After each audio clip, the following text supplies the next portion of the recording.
Today's video we will do an unboxing of the Pixel 2 XL in black color and also do a quick review of the software interface. So let's dive in and unbox one of the most anticipated smartphones of 2017 that comes straight from Google.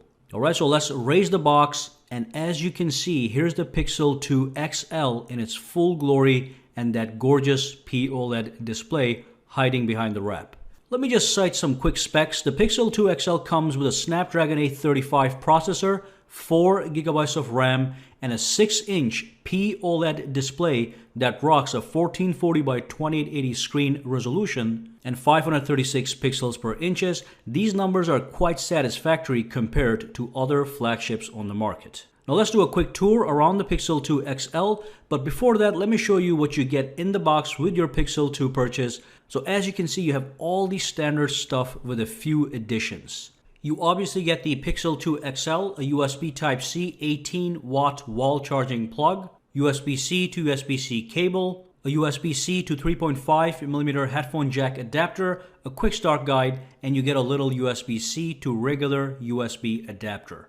Now let's do the tour around the Pixel and check out the hardware. On the front, the highlights is the 2 stereo speakers that are going to make a lot of people happy. One of them is on the top and one of them is at the bottom. On the right side, we have a power button and the volume rocker underneath it.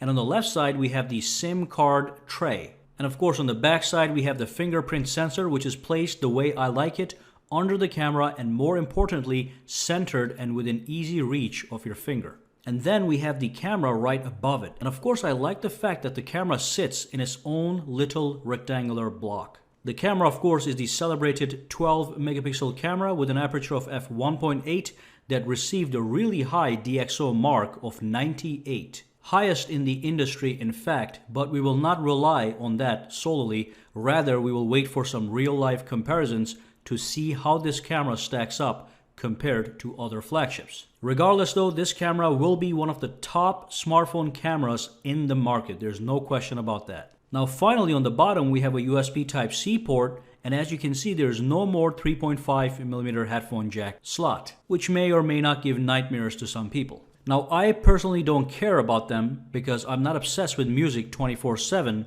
but I know some people do care. Luckily, we have a little adapter for backwards compatibility. And of course, my opinion on the overall build of this phone is favorable. It feels expensive, it feels solid.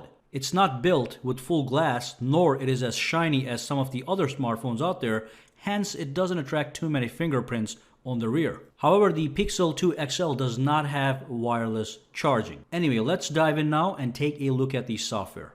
Alright, so here's the home screen of the Google Pixel 2 XL, and here's the wallpapers that they've been talking about that are kind of live. So as you can see, at the bottom here, you can see the actual waves on the sea.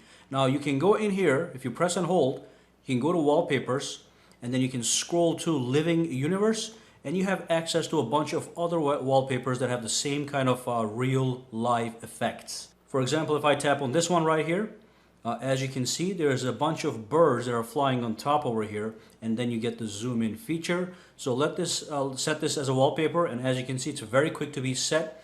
And even after you apply the wallpaper, the phone doesn't seem to lag. It's pretty quick. This is the app tray, by the way. From the top, you can search apps. Over here, you have recently used apps, frequently used apps, and then here you have all the apps that you download right over here. You can tap this to go home. You can tap that button to access the recent screen and swipe the apps away, just as usual. And if we tap this one over here, we can tap that, and that's the phone dialer. So let's take a look at the settings, notifications panel. So let's pull it down. If you pull it one time, this is what you see.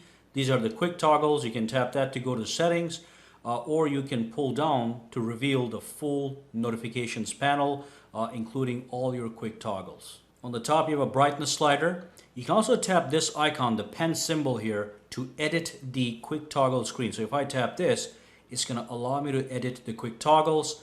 And if I tap this, it goes into the settings. And again, if I go over here, I can tap this arrow to pull the quick toggles down and tap it again to pull it up, or just tap the settings to go into the settings. So let's just quickly look around here. As you can see, we have the battery here. So if you go to the battery, you'll see a last full charge. So this is the full charge you've had it gives you how many hours was your phone fully charged since the last full charge. So that's a nice statistic. And you have all these options at the bottom. You can turn on battery saver. You can turn on the battery percentage meter that shows a percentage meter on the top. And you can actually enable adaptive brightness, which just means automatic brightness. And if you scroll down, it'll show you which app or service is using most of your battery life. If we go back here and go to display, there's a bunch of things here that might be new. That are actually new for the Pixel 2.